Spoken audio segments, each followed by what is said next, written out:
Today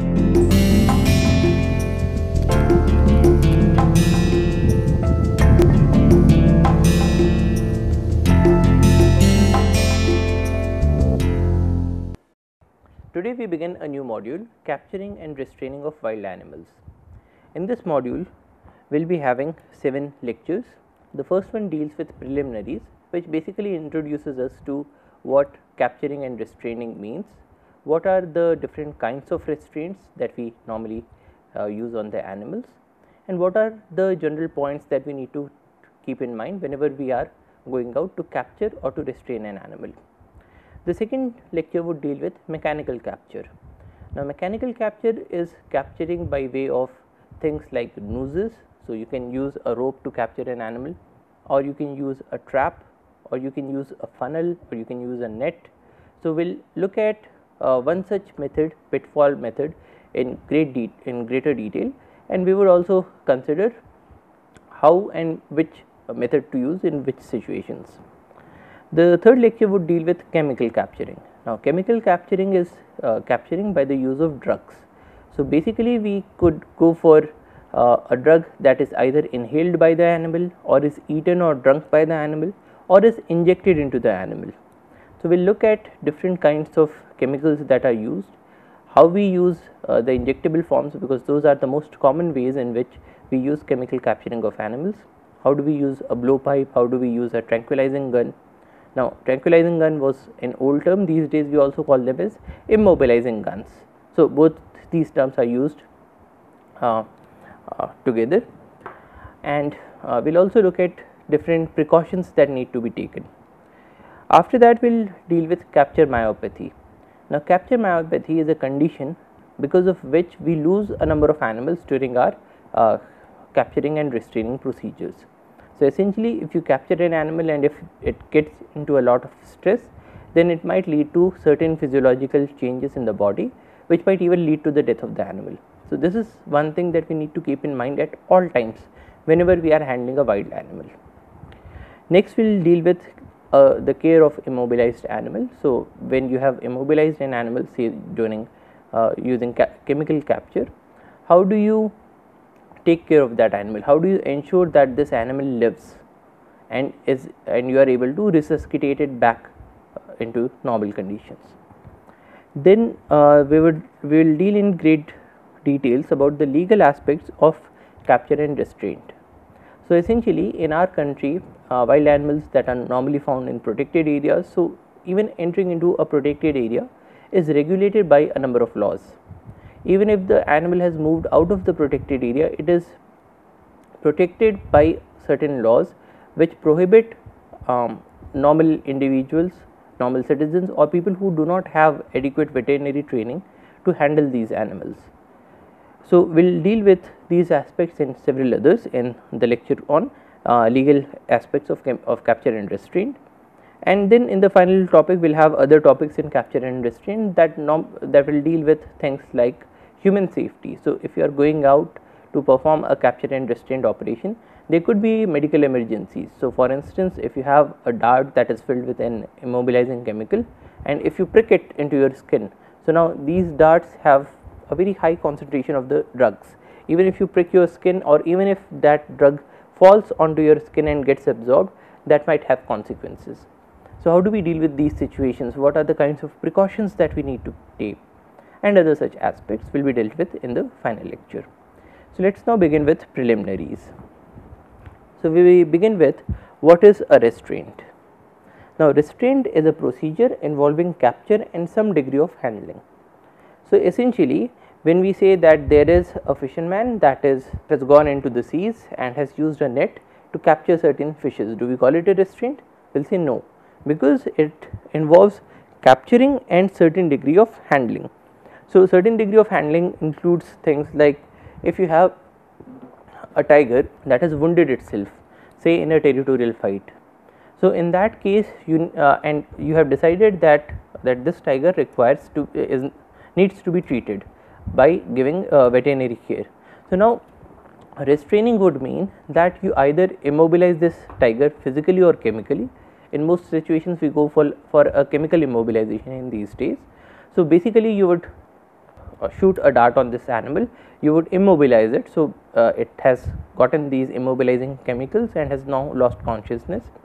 Then you will go there and then you will handle this animal. So, basically if it has some wounds, maybe those wounds will have to be washed and then cleaned and then applied with some medicines, and once you have done that, then you bring this animal back into consciousness. So, that is known as restraint. So, restraint is a procedure involving capture. So, in this case you have captured the animal chemically, or in certain situations you could even go for a physical capture or even a behavioral capture.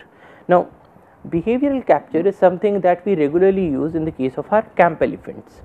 So, if you have an elephant that is being used for departmental purposes, so for instance we are using this elephant to take logs from one place to another place.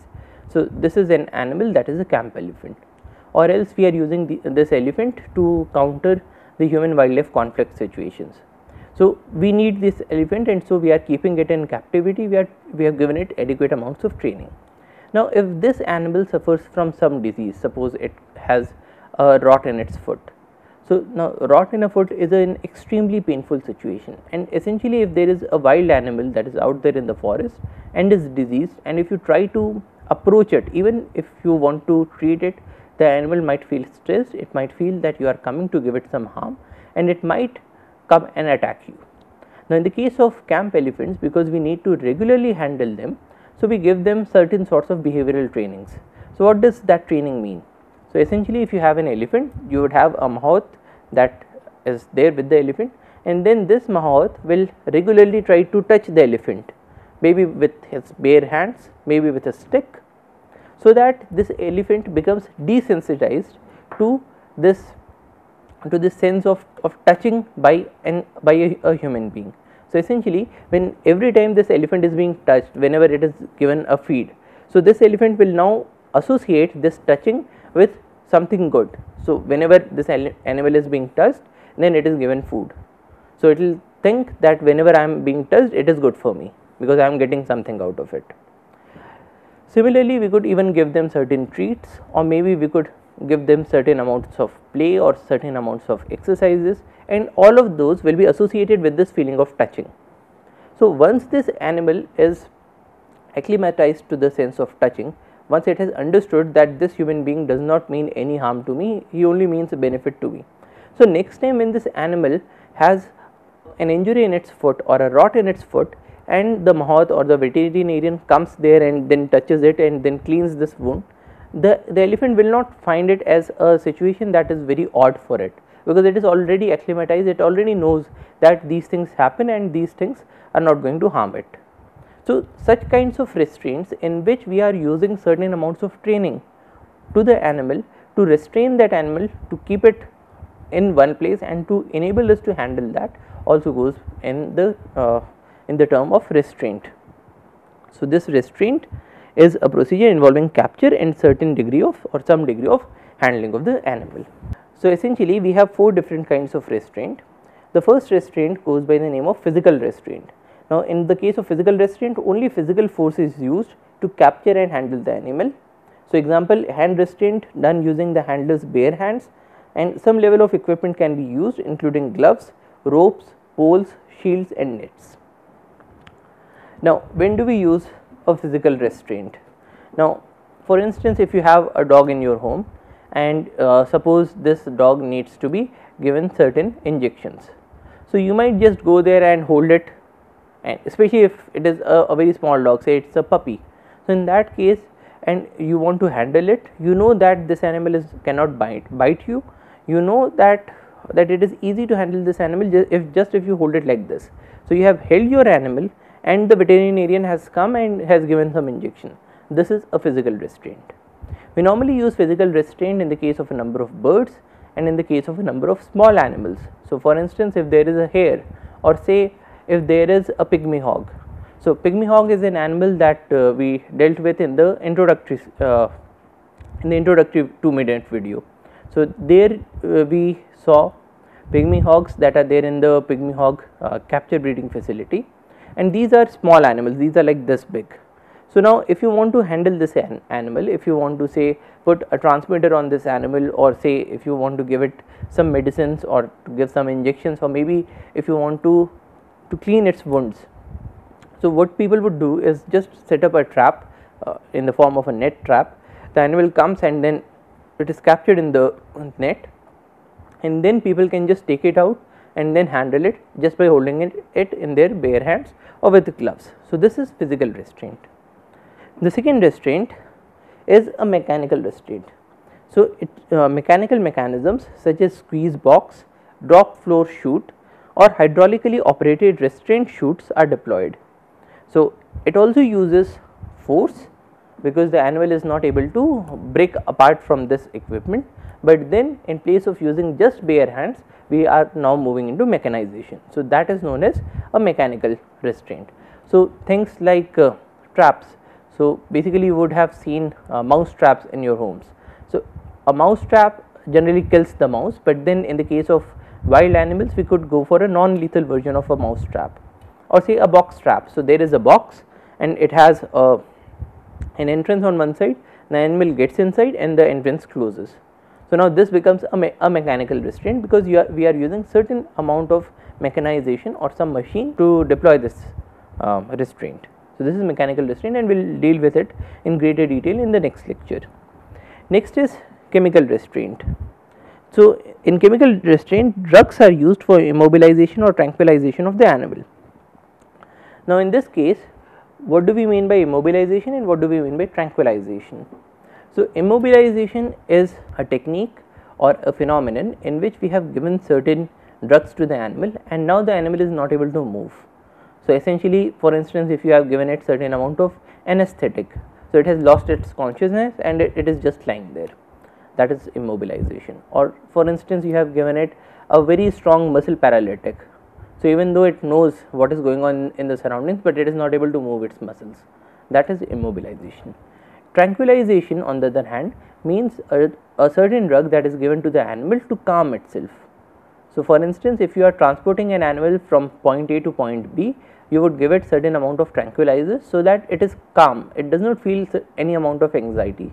So if there is an animal that is feeling anxiety, then it might try to bump into the walls of the crate, or it might suffer capture myopathy or things like that. But in the case of a tranquilized animal, it feels no anxiety, so it feels very cool and calm. So in most of the situations, whenever we are giving a muscle paralytic or a muscle relaxant to the animal to immobilize it, we also give it certain amount of tranquilizing drugs, so that even though this animal is not able to move and it has consciousness, but then also when we are going there and we are handling this animal, it should not feel any amount of anxiety. Next sort of restraint goes by the name of behavioral restraint. So as we saw in the case of the camp elephants, in this case animal husbandry training, desensitization and or operant conditioning are used to perform a procedure. Now what do we mean by operant conditioning? So operant conditioning is a term that comes from psychology.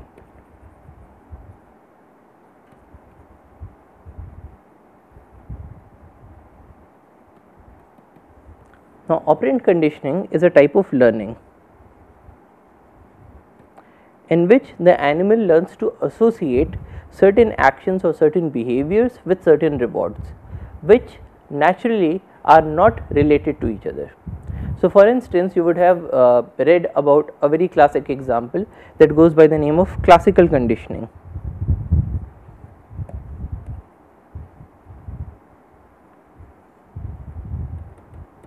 So dwell upon classical conditioning for a while to better understand what operant conditioning is. Now in the case of classical conditioning, what happens is that when an animal has a stimulus, it gives out a response. So for instance, if you have a dog and you put food in front of the dog, when it gets the smell of the food, then it starts giving out a response. For instance, it will start salivating. So this is a natural mechanism that is normally seen in nature.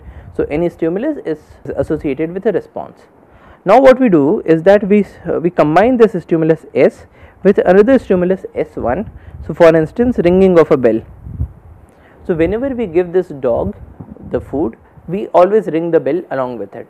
So, it will associate food with the bell. So, whenever there is bell, there is food, wherever there is food, there is salivation. Now, after a while, once this dog is very much acclimatized to this sensation, you then remove the food, you just ring the bell. So, once when you are ringing this bell, this dog associates this bell with the food and it starts salivating. So, that is classical conditioning. Now, in the case of operant conditioning, you do not have a mechanism that is seen in the nature.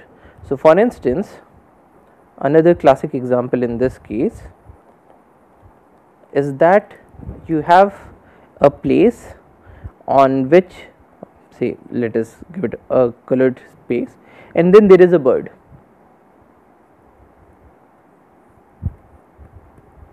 Now, if this bird ever pecks on this plate, so pecking means that if you see any bird, it would show this behavior. If this is the beak of the bird, it would go and just hit upon it.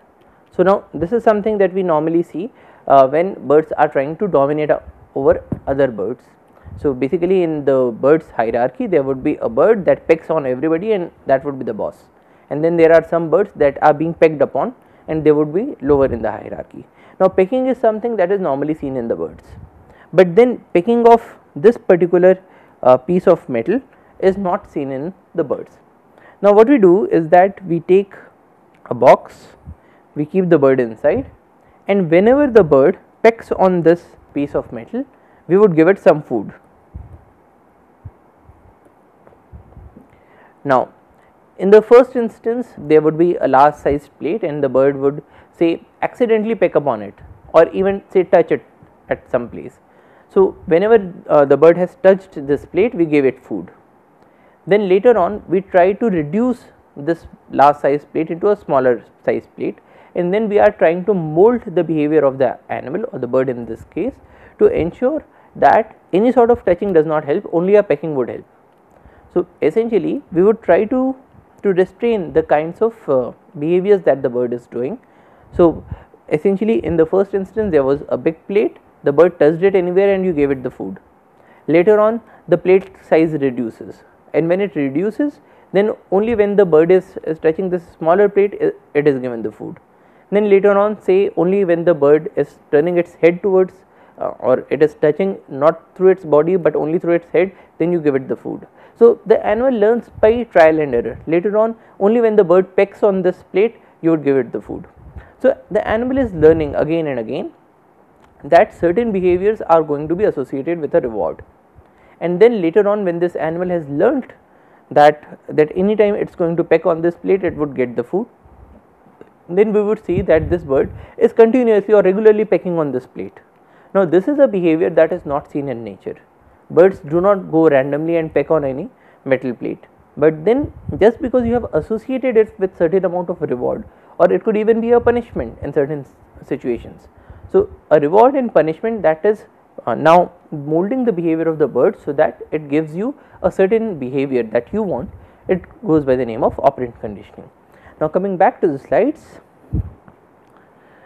in the case of behavioral restraint, you have animal husbandry training, desensitization and or operant conditioning are used to perform a procedure. Now, what sort of operant conditioning could be there in the case of our elephant? So, basically you could have a situation that whenever there is a veterinarian and it comes close to the elephant. So, basically we could have a veterinarian that is distinguished by, say, a white colored coat. Now, when anybody with a white colored coat comes and approaches the animal, and suppose it comes to the right foreleg, then the animal should raise this leg so that the veterinarian is able to inspect it. So, now such kinds of behaviors can be taught to the animal using operant conditioning. So, basically whenever whenever any person with a white coat is approaching this animal and this animal is yet untrained, whenever it moves its legs even slightly, then we would give it some certain amounts of treats. Then later on, when this animal moves its legs much more, then we will give it a treat. Then later on, only when this animal holds its legs, its forelegs, say for a period of say 30 seconds, we would give it a treat. then later on we would even mold this behavior further. Whenever anybody approaches and this animal lifts its legs and then holds it for say 2 minutes, it would be given a treat. So, once you have given all these sorts of trainings to the animal before a situation has arisen, so all these trainings have been given before this animal ever got an injury in the foot or a rot in the foot or any disease in the foot. So, once you have given all these sorts of behaviors, now later on whenever the veterinarian comes, the animal would instinctively just hold its leg for a closer inspection and maybe for treatment. So, in such situations we would not require any amount of force, we would not require any sort of mechanical device, we would not need to immobilize the animal, but just with this behavioral training we would be able to restrain the animal and handle this animal. So, this is known as behavioral restraint. Now, when do we need to use these capture and restrain procedures? So, we have a number of situations in which we could have capture and restraint that is required. So, an animal in the forest appears diseased and needs to be given a veterinary treatment. So, you went into the forest and you saw a tiger that was having some injury or it was having some disease, maybe it was not able to feed properly, maybe it was having a wound somewhere, and now you think that this animal needs to be given a veterinary treatment. So, you would capture this animal, you would restrain this animal so as to be able to give it the treatment. Next, an animal has entered a human habitation and needs to be rescued and shifted to the forest. So, basically you have say a leopard that came into the village and then this leopard went inside a house, the person inside the house went out, locked the door, and now the leopard is now inside human habitation, it is inside a house. You need to rescue this animal and then shift it back to the forest. This is another situation that would require capture and restraint. In most situations we normally immobilize the animal with a dart, and then when it has lost consciousness we go and take it out, put it into a cage, transport it into the forest and then release it after giving it drugs so that it regains the consciousness. Another example is an area that needs to be replenished or restocked with animals following a population decline. So, for instance, a few days back we had tigers that had to be moved from Bandhavgarh Tiger Reserve and Kanha Tiger Reserve into Satkotia Tiger Reserve in Odisha. Now, Satkotia Tiger Reserve had a decline in the tiger population, it did not have sufficient numbers of tigers, it needed more tigers. So, then we capture and restrain tigers from other national parks and then transport them and then release them into a national park that has suffered a population decline. So, this is another situation where we require capture and restraint. In this case also we went for a chemical restraint. Next is genetic rescue needs to be performed in a population for which animals should be brought in from somewhere.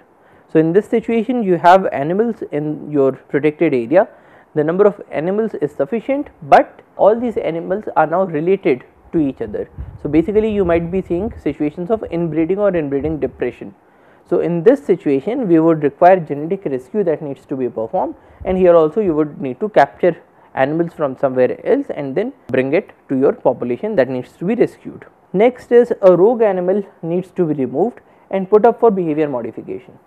A classic example is that in the case of elephant reserves, we could have situations in which there is an elephant that is regularly coming and raiding the food crops or the farmlands in the nearby area.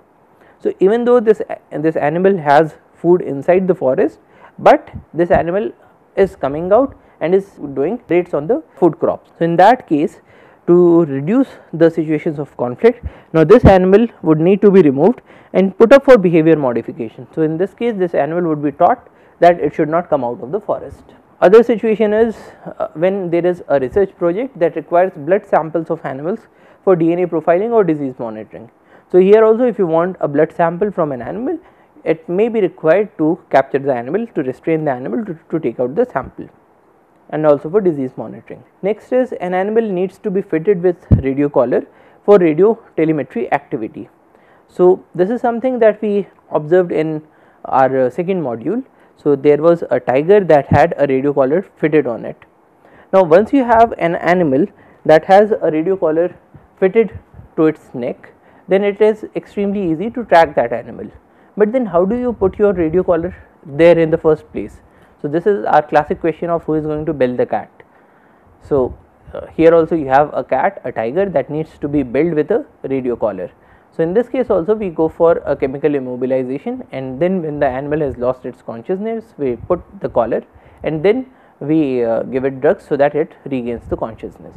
So, this is another situation which would warrant a capture and restraint of the animal.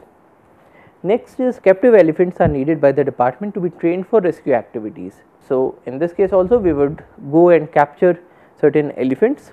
Now, earlier capturing of elephants from the forest used to be done very regularly, but these days, because we have reduced our departmental activities and also because our outlook has changed, we normally do not go into the forest and capture the wild elephants, but we only use those elephants that are showing a rogue behavior or that are getting into conflicts. So, essentially like there is an elephant that comes out of the forest, raids the croplands and has even killed a few human beings. So, then to reduce this conflict, we could either terminate the animal, or preferably we try to capture this animal, try to rehabilitate it somewhere in the forest. Even if that thing does not work, even after rehabilitation it is always coming out and getting into a conflict situation, then we will take this elephant out, put it into one of our training camps and then use it as a departmental elephant or a camp elephant. So, when captive elephants are needed by the department to be trained for rescue activities, this would also require certain degrees of capture and restraint, not only to capture this elephant out from the wild situations, but also when we are keeping it in a corral for training activities, then that is also a mechanical capture that is being used. Next is that you have found an animal in a trap or a snare and this animal needs to be freed. So, we normally observe that in the forest areas we could be having poachers. In certain situations they could even be locals that are going out into the forest and want to trap an animal just for its meat. So, they could have put up a snare out there in the forest. So, a snare could be something like a clutch wire that is put up as a noose and then that is kept in one of the shrubs. Now, when any animal tries to move past it, it would put its head into the snare and then this snare would be tightened up because it is attached to one of the trees nearby. So, essentially your animal would be trapped there. Now, suppose you went into the forest and you saw one such animal that was trapped, or say you saw a tiger that had one of these snare wires across its body, maybe in its abdominal portion or maybe in its neck portion. Now, whenever you find such situations and these animals need to be rescued, we normally go for a chemical immobilization of the animal. So, we shoot it with a dart, when the animal goes down, when it is immobilized, we go there, we remove this snare wire or the trap, and then we also give it certain amounts of medications, certain antibiotics, and then we give it drugs so that it regains consciousness, and so this animal is now rescued and is freed from the trap or the snare wire or whatever. So, these situations also require capture and restraint. A whale that has beached and needs to be put back safely. What is beaching of a whale? It means that there was a whale that moved at a very fast speed and then it came on top of a beach. So, now whales are animals that live in the oceans, that live in the seas, and when you have a whale that is there on your sea beach, it is being exposed directly to the sun, it is drying out very fast, and if nothing is done, then this animal might even die. So, in these situations when we want to rescue these whales, we might make use of physical force. So, we might say bring in some cranes or maybe some bulldozers and we would try to push it back into the ocean to save its life. Now, this is another situation that requires certain amount of capture and restraint. Now, restraint might also be required because whenever we deal with such situations, we try to mark this animal and also try to take some samples out of it for scientific study. Next, you have situations where orphan cubs are found in agricultural field and they need to be rehabilitated.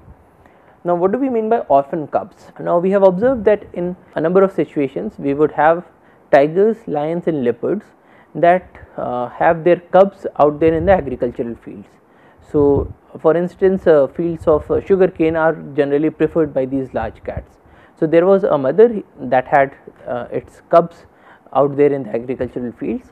Now, the agricultural season is over and now people have come and they are trying to cut these sugarcane fields. Now, when there are a large number of people and machines out there in the agricultural field, the animal might feel stressed, it might feel that its cubs are in danger or its own life is in danger. So, the animal might first try to relocate the cubs. So, it might just pick up its cubs and take them away, but if there is a situation when the mother had gone out for hunting and then when she comes back, she observes that there are so many people and machines that are there working on the field. So, it might even abandon the cubs. So, we have situations in which we have found abandoned tiger cubs, abandoned leopard cubs, and these cubs then need to be rescued, because once their mother has abandoned them, they are going to die in a very short period of time, until and unless we make a manual intervention, a human intervention there. We rear this, we take these cubs out and then we rear them in our facilities, give them milk, give them certain food, and then train them so that they are able to lead their lives. Now, these situations would also require that these animals, these small cubs, these babies are captured, restrained, and then given food, given certain amounts of training. So, this is also another situation that would warrant capture and restraint. Then we could have situations in which a leopard has fallen into a well. Now, this is something that we very commonly encounter out there in our field situations. So, there are a number of wells that do not have the embankments on their top. So, it is very easy for an animal to fall inside, and we have seen a number of situations in which leopard falls into the well, and now this leopard needs to be taken out and rescued, otherwise it is going to drown there and die. So, in these situations we could either make use of bamboo poles or bamboo staircases if this leopard is still in a good condition and would be able to come out of the well by itself. But if this leopard is already showing signs of hypothermia, or this leopard has been there in the well for quite some time, it is completely exhausted, then we might even need to use traps. So, we would use a mechanical trap to capture this leopard and then take it out and rescue it. So, this is another situation that would require capture and restraint. Also, in situations where there is an endangered bird's egg that needs to be removed so that a second clutch can be raised. So, in this situation there are a number of birds that show parental care, and if there is an egg there in the nest, it would not raise a second clutch. So, then we might need to take this egg out, put it into our facilities so that this egg is raised through artificial incubation, and the bird raises another clutch so that the population grows. So, this is also another situation. Now, there are certain points to note whenever we are going for a capture and restraint situation. One, safety is the first consideration, first for the personnel and second for the animal. So, whenever you are out there in the field and you are trying to rescue an animal, first of all you need to ensure that all your personnel, all the people that are there in your team, they are safe. Second, the animal is also safe.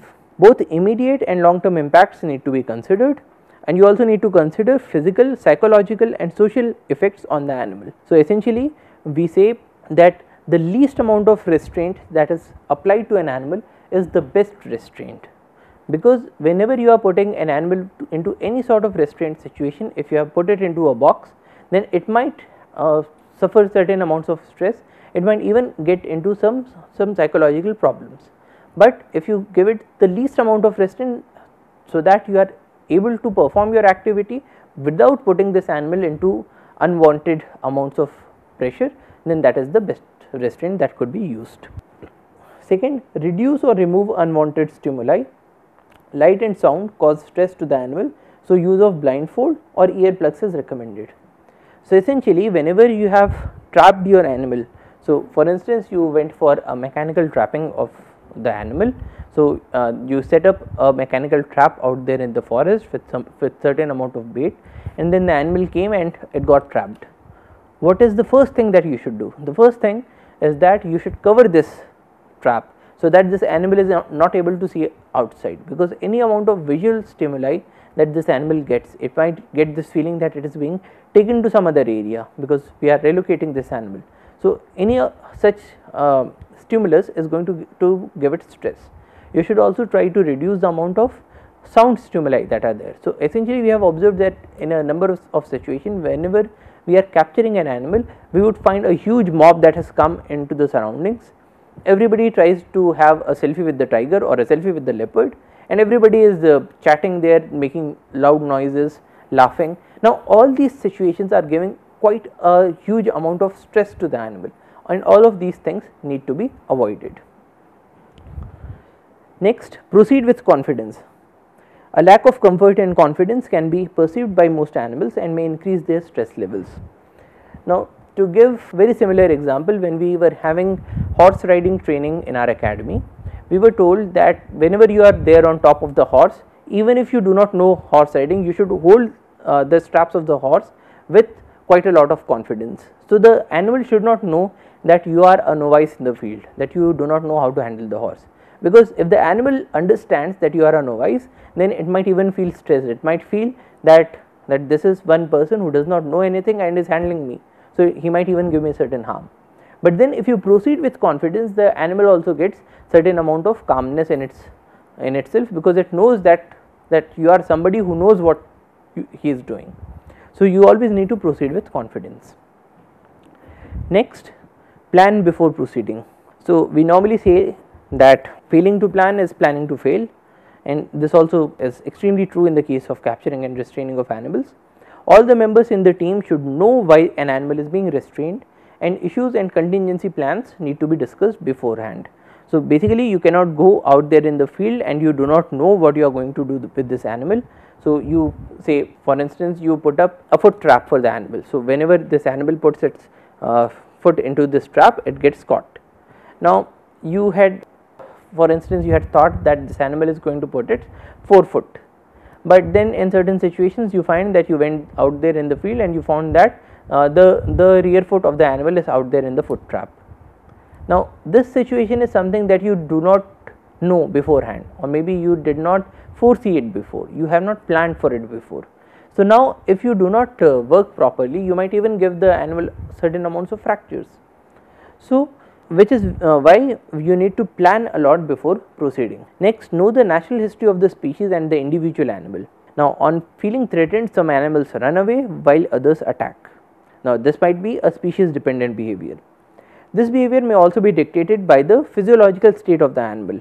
For an animal feeding, mating, or with a young one, may prefer to attack than to run away. So, essentially, whenever you are going out there in the field, you should know that if you are, say, going for a chemical immobilization of the animal, is this animal having a tendency to run away, or is this animal having a tendency to attack you? Now, knowing the experience of an individual animal to the process of being restrained may also govern the behavior as the animal is approached.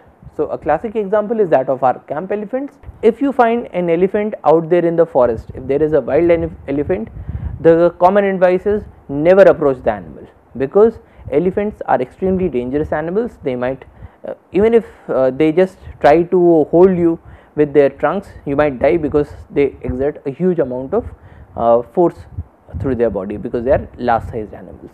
But then if we talk about a camp elephant, it knows what it means to be captured, what it means to be restrained, because it has undergone all these desensitization trainings for so long that now it is safe to approach this animal. So, the experience of the individual animal also counts. Also, know well the location, climate, and the resources. When the animal is darted, it may run away. Now, the handler needs to anticipate this movement and ensure that the animal does not harm itself. It does not go into a water pond and then, say, drowns itself. So, we need to know the area in which we are operating very clearly. Then, timely locating the animal is also crucial. Immobilization should not be attempted near dusk, for the animal may be lost in darkness. So, essentially you darted on an animal, it ran away, it was close to dusk. So, very soon you had a nightfall, and then we did not see this animal got lost in the forest, and then, say, after a while these drugs, because they take some time to act. So, this animal lost consciousness out there in the forest, it might even die, it might even be attacked by other predators, and so it would become a lost case. So, which is why immobilization should not be attempted near dusk. Knowledge about the available resources can help tackle situations of emergency, for instances cases where the animal is drowning. So, basically we should also know what are the other resources available to us. Do we have any cranes in the surroundings? Do we have any bulldozers in the surroundings that we might use? Then also be prepared for emergency situations. Someone may get hurt, the animal may get hurt, the animal may escape, the animal may die, the equipment may break down, the drugs may not work, even your equipment may not work, the trap fails. So, we could have a number of emergency situations, and all of those need to be prepared for. Next, keep a release plan on the forefront before beginning the capture process, because whenever you are restraining an animal, after some time you are going to release it. So, why not keep the release plan out there in the front. So, essentially if you have captured a tiger, so once you have operated on this tiger, are you going to release it in the forest, are you going to release it in a zoo, are you going to release it in a captive breeding facility? If you are going to release it in a zoo, does it have sufficient amount of resources that you would be able to bring this tiger? So, a common situation that occurs in the field is that we have the animal in a truck, and then when we go out there into the zoo, we find that if this is the ground level, this zoo has an entrance that is at this height. Now, how do you take your animal from this truck up to this height? Do you put a piece of a plank like this, so that you can push your crate out there into this area? Or maybe it would have been much better if before proceeding to this place you had placed certain amount of mud into this area, so that it becomes a more easy ramp. So, things like these have to be planned for before we are beginning the capture process. And also be extremely mindful of the legal aspects of the land. So, essentially people who do not have training in these matters should not approach an animal, or else you will get in a very terrible legal soup. Because if you are harming an animal, even if you are handling an animal, even if you are capturing an animal, in a number of situations it may be equated to hunting as per the provisions of our Wildlife Protection Act 1972. So, in this case be extremely mindful of the legal aspects of the situation. So, that is all for today. Thank you for your attention. Jai Hind.